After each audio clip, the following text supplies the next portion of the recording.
দর্শক আপনারা দেখছেন ফেনী নোয়াখালী চৌমুহনী খাল পরিষ্কারকরণ।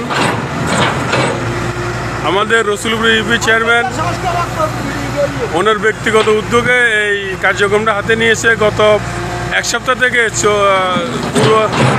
বেগমগঞ্জের পূর্বাঞ্চল থেকে এই কার্যক্রম তিনি হাতে নেন।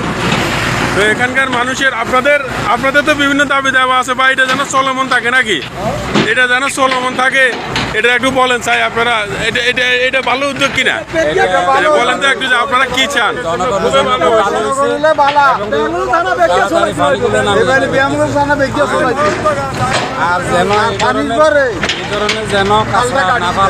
আমি মনে করি চেয়ারম্যান মেম্বারকে উদ্যোগ নেওয়ার দরকার আছে। বলেন কিসে বলেন?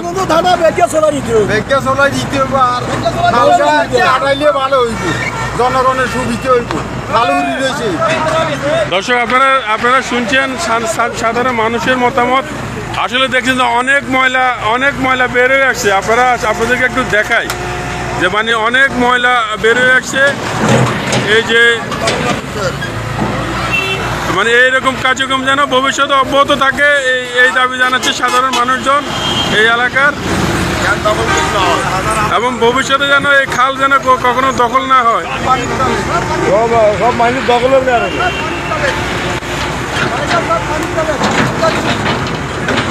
আচ্ছা, আপনাদের সবাইকে ধন্যবাদ। দর্শক, ভবিষ্যতে আবার অন্য কোথাও আপনাদের সাথে দেখা হবে। আল্লাহ হাফেজ।